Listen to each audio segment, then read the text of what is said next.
The views expressed are not necessarily those of KSCJ and Powell Broadcasting Company. This program is not intended to replace the advice of doctors or other clinical providers. Consult with your practitioner to ensure the proper course of action for you. Welcome to When Things Aren't Going Well on AM 1360, FM 94.9 KSCJ. This program is dedicated to your mental health wellness and brought to you by Family Services, a United Way partner agency. Here's your host, Art Silva. Good morning, Siouxland. I'm Art Silva, and welcome to When Things Aren't Going Well. This show is dedicated to your mental wellness and how you can help yourself navigate the daily highway of life. We hope to educate you and motivate you to help improve your mental wellness. Our show is brought to you by Family Services, a United Way partner agency serving the Siouxland community. Our topic today is caregivers, mental wellness, and living with dementia. Joining me today is Brenda Geisinger, COO of Boys and Girls Home and Family Services. If you don't know what COO means, it's Chief Operating Officer. So I just thought I'd do that. Good morning, Brenda, and welcome to the show. Good morning. Okay, let's start off. Brenda, you've been with us all through the series. We're on a year now of doing this show. I know. And we haven't really spent much time talking about you and your background and what you do. So would you share that with us a little bit, please? Sure. I've been with the agency for 32 years. My background is in social work. I have a master's in social work, and I started with the agency doing direct care with kids and just continued my career. Well, you do an excellent job, and it shows in our organization. You have the lion's share of work at Boys and Girls Home and Family Services, and probably the most employees working underneath you. So it's great. It shows in not only what you do, but the spirit you carry through the organization. So we're very fortunate to have you, as are those children. Well, it's a team effort. We all have our roles, and we all pull together. That's the truth. Well, today, our topic is caregivers' mental health, living with dementia. So first of all, let's frame our topic. You know, an estimated 43.5 million Americans act as family caregivers, providing care to a spouse or family member who's elderly and or disabled by physical or mental illness. Chronic stress impairs immune function and taxes the brain and body in a myriad of ways, worsening pre-existing health conditions, heightening the risk of mental health disorders and other stress-related diseases that hasten aging. Caregiving may even lead to an earlier death. The 5-year-long Caregiver Health Effects Study found that elderly spousal caregivers who are experiencing mental or emotional strain have an 63% increased risk of dying compared to non-caregivers of the same age. So, caregivers could really be the poster child for chronic stress. So, Brenda, can you help us differentiate between acute stress and chronic stress? Acute stress tends to be, at the moment, something impactful is happening and you're really overwhelmed, but it may subside after a while. Whereas chronic stress is just this ongoing, every day, every moment. It just lingers with you.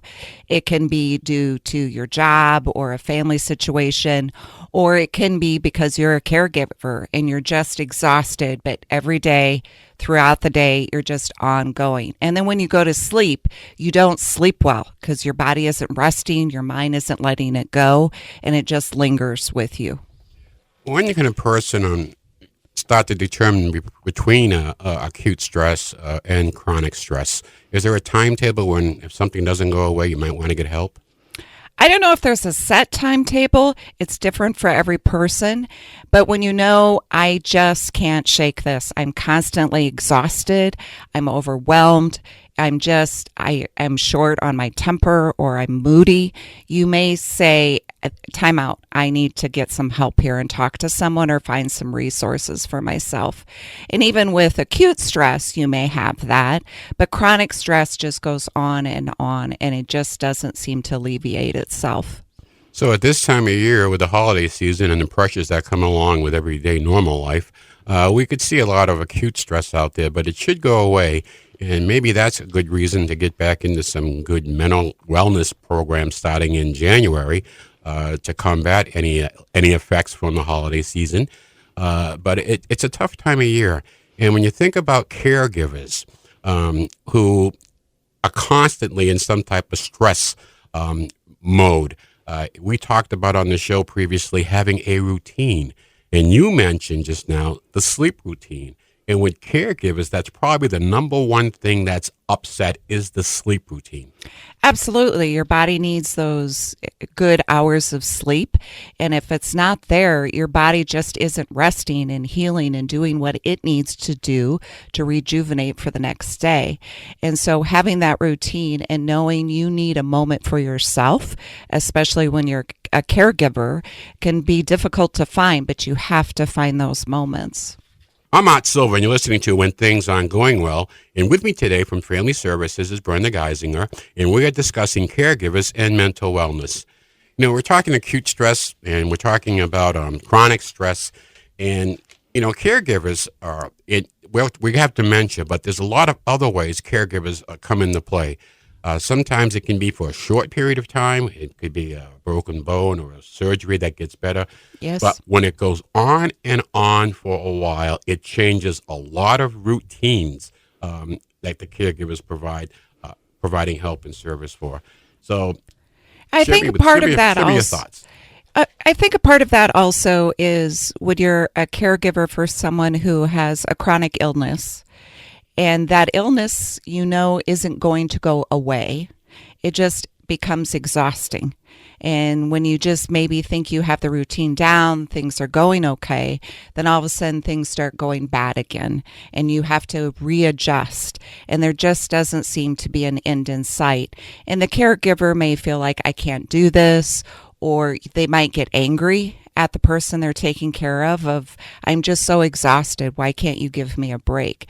And it's really taking those moments to breathe and realizing you do love this person and it's going to be okay, we just have to get through this. But it's really allowing yourself to feel those feelings. Well, we talk about chronic stress, but the news about caregivers' health isn't all bad. In surveys, a majority of caregivers report experiencing many positive aspects of caregiving, including personal growth, increased meaning and purpose in one's life, a sense of giving back to someone who has cared for them, and the satisfaction of knowing that their loved one is receiving excellent care. So there's a good side to this also, but it's at a price. And it's really, if you want to be able to continue this, what can we offer some of our caregivers? What can they do to help themselves through these tough times? I think it's also taking a moment to reflect on that relationship and the beauty that it offers you. My grandma Ann had Alzheimer's, and I learned things about her in the ending of her life that I would have never known. She was sharing stories with me, and I just still to this day really treasure that.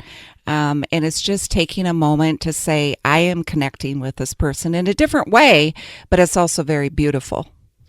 I'll tell you, with having done some caregiving on my own, I think the number one thing that you can do is the patience and try to provide as much time as you can, because you never know when the person you're caring for may feel like talking or sharing something with you. So there's a lot of patience that goes into this, but you really got to look after yourself. And then sometimes you find out that the patient you're caring for is more concerned about your well-being. Absolutely, yes. And then that kind of complicates who's taking care of who here. Yes. So it's a beautiful thing. It's about caring and it's about love. And I think when you put those things together, it's a great, great combination. And I think you touch on something, Art. It's the caregiver has that sense of responsibility, but the person being cared for also may feel guilty. Here I am struggling and this person is giving all their time and energy to me. And having a discussion about that can be very healing and very healthy, and finding new roles for each other. We want to give hope to all the caregivers out there for the fabulous job that they do in a tough period of life. And you can always kind of hope that, I hope somebody might do this for me someday. And see where that goes. But I want to get back to something you mentioned earlier, and that's visiting with older people. You talked about your grandmother. You can learn so much from visiting with older people. They're walking history books. And I got to tell you, you want to do something neat for Christmas, go visit an elderly person in a nursing home or give them a call. They are just fantastic people to be around. You learn so much, especially this generation we have right now. And it means so much to them. They're connecting with someone and they're sharing their life with you, and they just light up, and it just really fills your joy. Well, we're coming up on our break, so continue your morning chill. Look at the beautiful snow outside. We'll be right back with more When Things Aren't Going Well right here on KSCJ. Let's face it, it happens to all of us. However, the pandemic has compounded all of our lives and activities. Even the simplest tasks seem harder. Hi, I'm Brenda Geisinger, the Chief Operating Officer at the Boys and Girls Home and Family Services. Family Services is a United Way partner agency serving children and families of our community, and we're here to help. If you'd like to learn more about Family Services, please contact us via email, website, Facebook, or phone Mary Pickens. At Family Services, we change lives. Welcome back to When Things Aren't Going Well on KSCJ. Here's Art Silva. Welcome back to When Things Aren't Going Well. I'm Art Silva along with Brenda Geisinger from Family Services. And so let's continue our discussion on caregivers and mental wellness. Let's discuss caregivers for persons suffering from dementia. We'll just use this malady as an example, and we'll specifically talk about the do's and don'ts. So with that, Brenda, let's talk about the do's and don'ts with someone suffering and living with dementia. Agree and never argue. Well, for my own memory's sake, I kind of put it into three categories, and then I do the word acronym. So I do ADD, which is agree, distract, and divert. So someone who may be struggling with a dementia, they may say something that just seems way out there, just not correct. They might say the sky is green, for example. In their world, that's what it is. And there's no need to argue, just agree with them and have the conversation keep going, or don't try to correct them, because then that causes anxiety, frustration, more confusion, and that isn't really what the conversation is. So you just need to agree with them. If it starts becoming combative or argumentative, then you might want to distract the person and find something else they might want to do. How about we go for a walk right now, or let's go over here into the kitchen and maybe start baking together. And the other one is to divert their attention. They might get confused or unsettled, or their routine is off focus. And again, it's diverting them to something and distracting them. So I like to call that one the ADD, where you agree with them, you distract them, or you divert their attention and kind of keep things moving along if it's becoming a struggle. That's a great way to remember that ADD, okay, folks? So, and then the next one would be DEAR. Okay. And so if someone is taking care of someone with dementia and you want them to do something, give them a directive. And it's very simple, 1 step, 2 step. Don't overwhelm them, or don't assume they remember how to do it. Treat them like they're 2 years old. Today we're going to read your mail. How about you take the envelope? How about you open the envelope, and step by step walk them through that, and then encourage them while they're doing that. You're doing a really great job. How does that feel? What are you looking at? And keep using those positive affirmations. And then ask them if they're struggling with a decision. Don't ask open-ended questions, but make it simple choice questions. Do you want to wear the white shirt or the red shirt? Do you want to have potatoes or French fries? Make the choices easy, and they know it's 1 or 2, and help them along with those choices. And then the last one is reinforce. When they're doing something well, keep them going. So I like to call that around activities the DEAR. You do something with them, you encourage them, ask them, choice questions, and then also reinforce what they're doing all the time. All of this in a very positive way. Yes. And it's a nice process to follow. And I'm sure, like we talk about routine all the time, the consistent application of what Yes. you just really helps. Don't try something new and stay with it, because otherwise you'll confuse them more. Right. One thing I was told was don't ever say can't. Right. That's one word you don't use is can't. And the last one is the 3 R's. You constantly, want to reassure them, And don't ask them to remember something. Have them just reminisce, talk about their life. They may not remember something that happened 45 seconds ago or 45 minutes ago, but they may remember something that happened 45 years ago. And just let them tell their story. It's okay. And a lot of times they may like to do the simple things. I had a friend, they love to have their nails painted. And so we would have a manicure day. And they felt like they were 5 years old. And then we would start coloring afterwards in coloring books. But it was really a very connecting moment.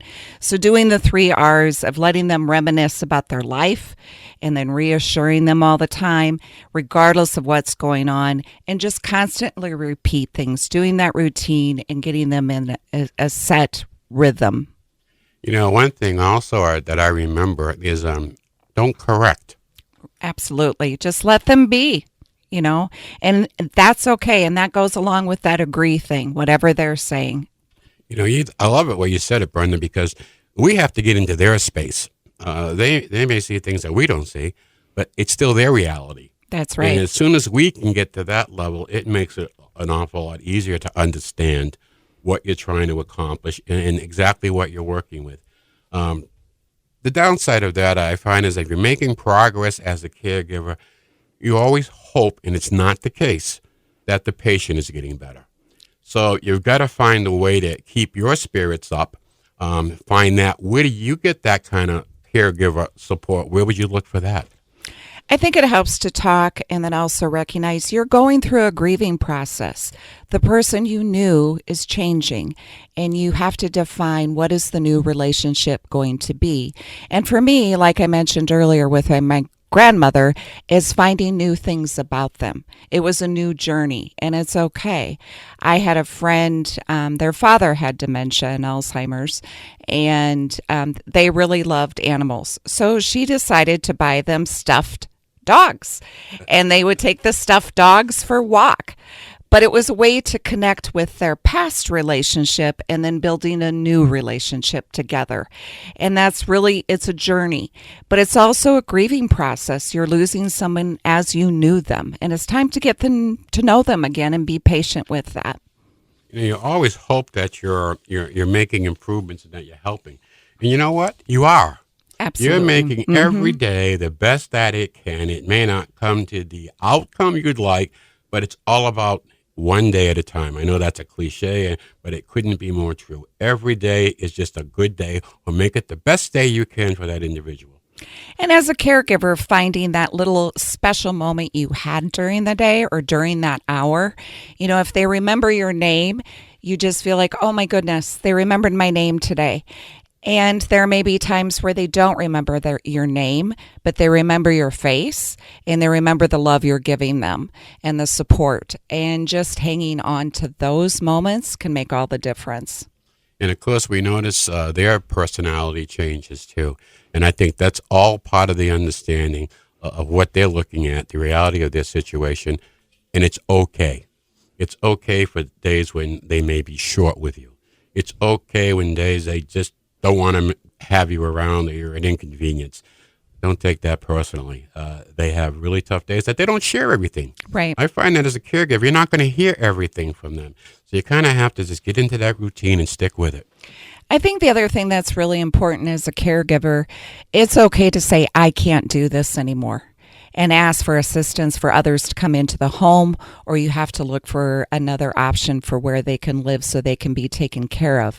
It's about your safety and about the person you're taking care of, their safety as well. So at some point you may have to say, this isn't healthy for us anymore, and that's okay. You have to be okay with those decisions. Well, before we close our show off, there are some very positive aspects to caregiving. Strengthening relationship with the individual. The caregiver incorporates purpose and personal growth in the overall life experience. And the caregiver tends to have better mental health once they realize some of the things that they're accomplishing. Sometimes you lose that in the cloud of everything, but it's really good.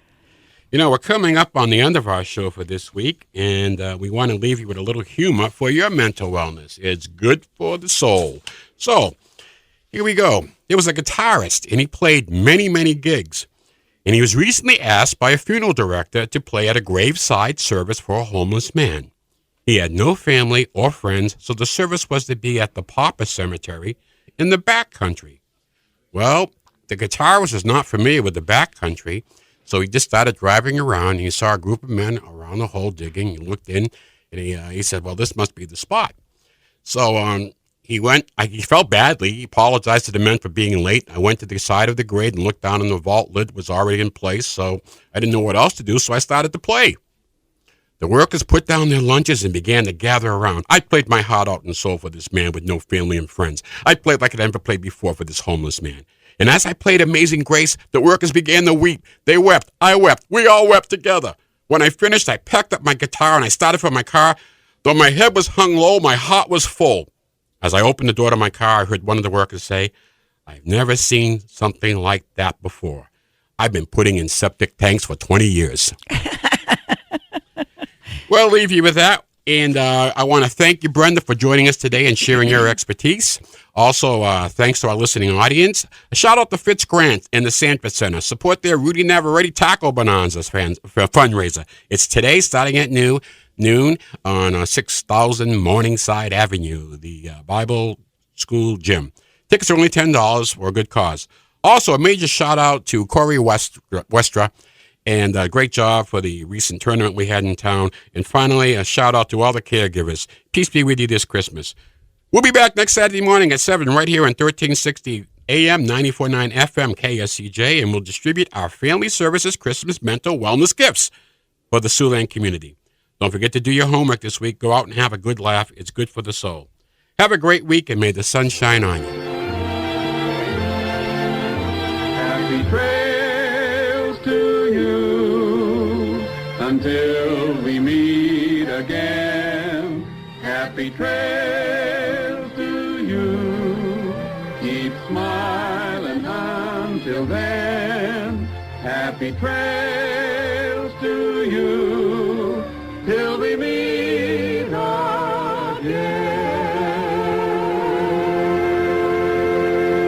For more information on the services provided by Boys and Girls Home and Family Services, see them online at boysandgirlshomeiowa.org. Or you can call 712-293-4700 to get more information about family services, residential treatment, the Opportunity School, the Siouxland Family Center, and more. At Boys and Girls Home and Family Services, we change lives. We change lives. We change lives.